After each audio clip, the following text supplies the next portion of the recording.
अस्सलाम वालेकुम स्टूडेंट्स, उम्मीद करती हूँ आप सब बिल्कुल खैरियत से होंगे। जी स्टूडेंट्स, आज हम इको 402 के लेसन नंबर 23 को देखेंगे, जो कि हमारा फाइनल टर्म का सिलेबस है ये।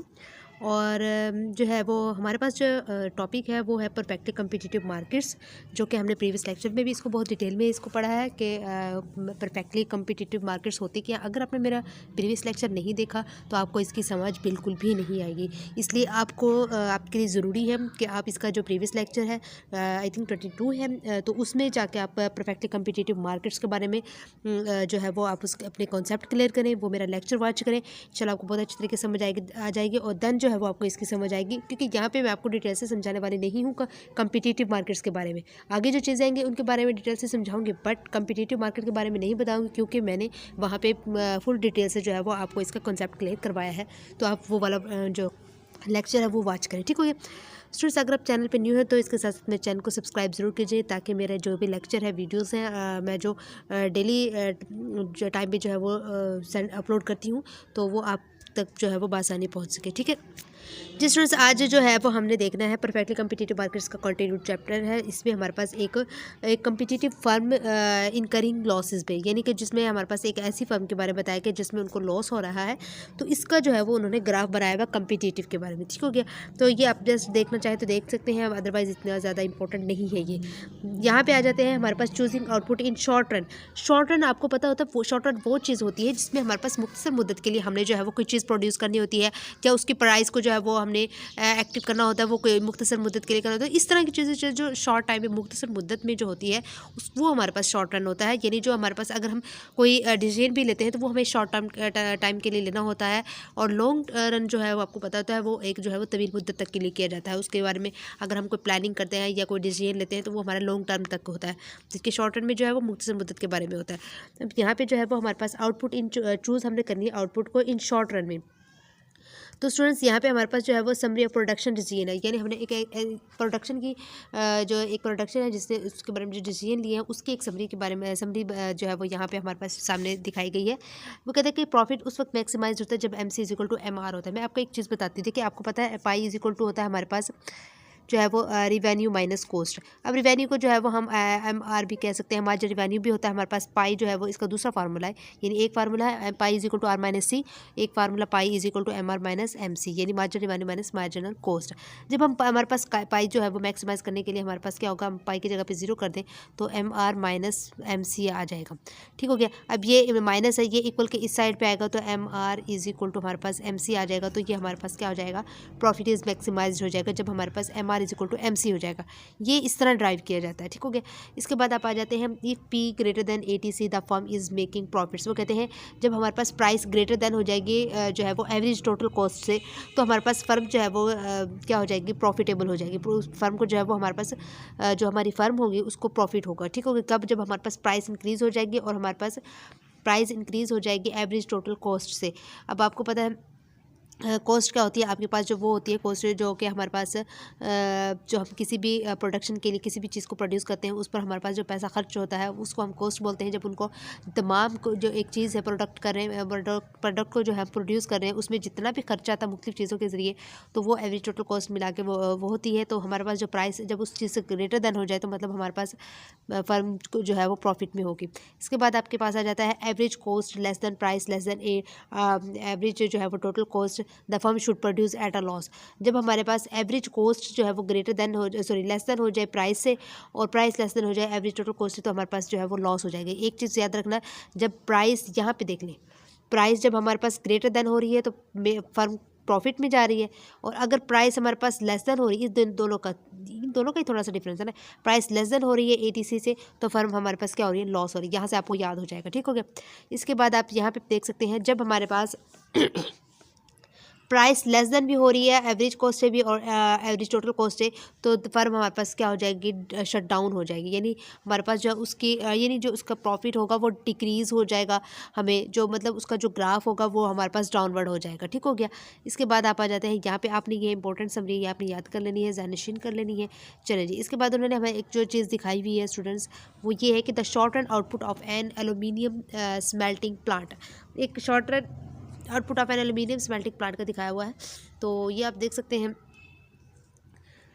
यहाँ पे आ जाते हैं हमारे पास some cost considerations from managers.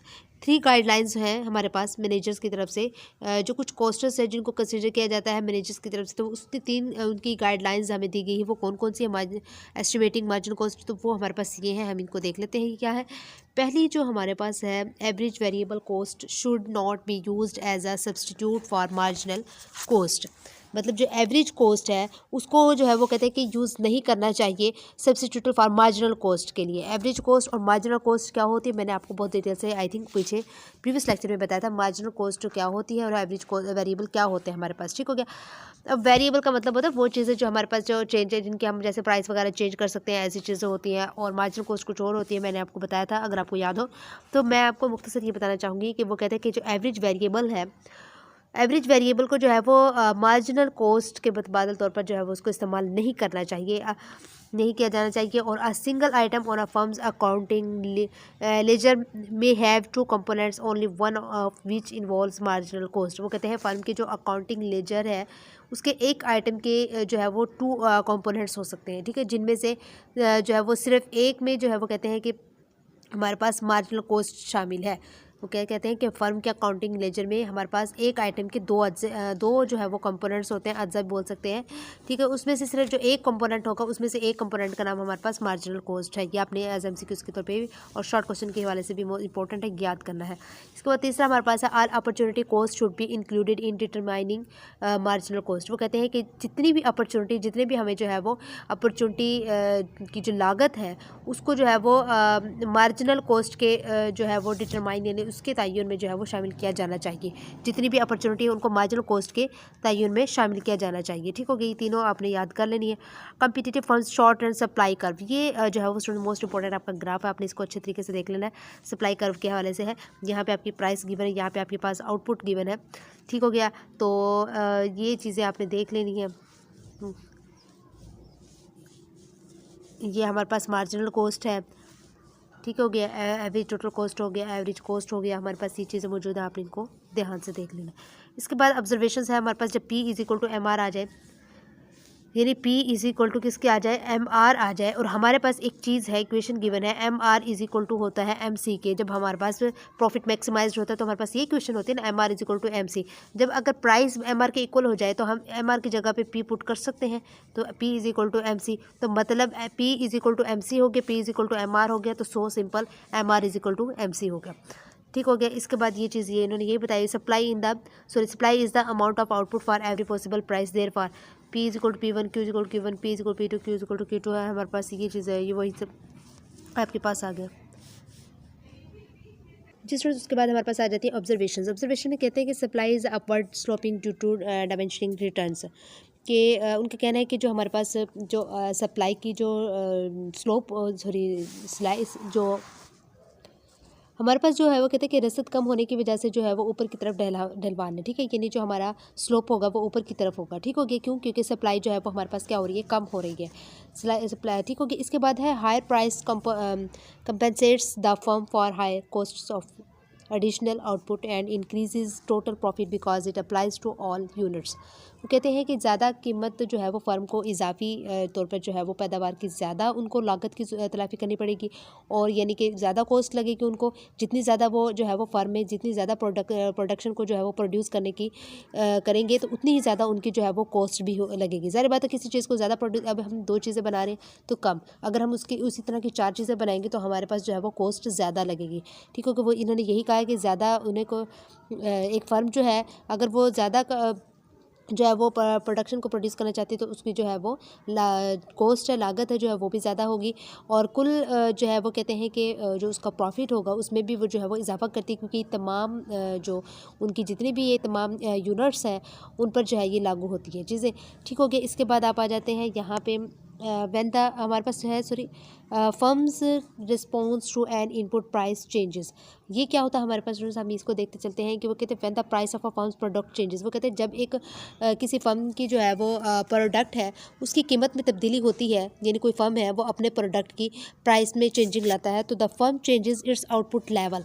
कहते हैं तो फर्म अपनी जितनी भी उसकी जो आउटपुट होती है उसकी जो है वो लेवल को, उसकी सतह को जो है वो तब्दील करती है, और so that the marginal cost of production remains equal to the price. So वो कहते हैं कि ताकि जो है वो पैदावार की जितनी भी जो कॉस्ट है वो कीमत के प्राइस के बराबर हो जाए। ठीक हो गया। यानी कि क्या हुआ कि वो कहते हैं कि जब एक फर्म है अपने प्रोडक्ट की कीमत को चेंज करती है, तो फर्म जो है वो अपने आउटपुट लेवल को तमाम के तमाम जो उसका आउटपुट लेवल होता है उसको चेंज करती है। इसके बाद जो है वो कहते हैं कि मार्जिनल कॉस्ट ऑफ प्रोडक्शन है वो किसके इक्वल हो जाते हैं, प्राइस के इक्वल हो जाता है। ठीक हो गया। अब यहाँ पे आप देख सकते हैं, यहाँ पे हमारे पास चीज़ें मौजूद हैं, आउटपुट है, प्राइस है, और ये मार्जिनल कॉस्ट 1 और मार्जिनल कॉस्ट 2 उन्होंने जो है वो शो आउट करवाया हुआ है। इसके बाद आप यहाँ पे आ जाए short run production of petroleum products, ये आप ग्राफ देख सकते हैं। इसके बाद यहाँ पे आ जाइए आप short run market supply curve की तरफ। शॉर्ट रन सप्लाई कर्व क्या होती है हमारे पास स्टूडेंट्स, मैंने आपको पहले भी बताया था कि शॉर्ट रन एक्चुअली होता है कि एक मुख्तसर मुद्दत के लिए किसी भी चीज़ का काम करना, वो शॉर्ट रन होता है हमारा। ठीक है क्या। Short run market supply curve shows the amount of output that. मैं आपको सबसे पहले इसके बारे में ये बताऊंगी कि जो ये short run market supply curve है ये एक ग्राफिकल रिप्रेजेंटेशन होती है। ठीक हो, क्या होती है, ग्राफिकल रिप्रेजेंटेशन होती है, जिसमें हमें बताया जाता है कि प्राइस पर कोई भी पर्टिकुलर मार्केट में कितनी क्वान्टिटी सप्लाई की जा सकती है, और जबकि जितने भी दूसरे जो अदर फैक्टर्स हैं वो कॉन्स्टेंट होते हैं। ठीक हो गया। जो short run market supply curve है ये यहाँ पे बताएगी कि शो करते हैं amount of output that the industry को और will produce in the short run for every possible price, वही बात आ जाती है। ठीक हो गया।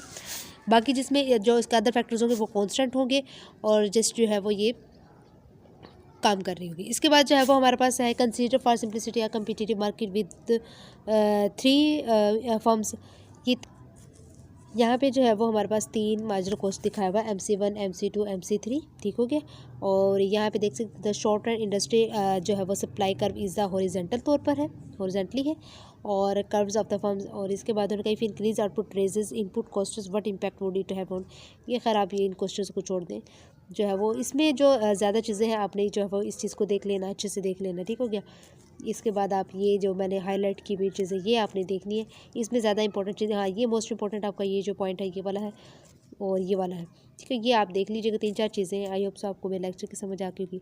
अगर फिर भी कोई मसला हो तो आप मुझे कमेंट बॉक्स में बताइएगा और चैनल को सब्सक्राइब करके ज़रूर जाइएगा। Thank you so much and अल्लाह हाफिज़।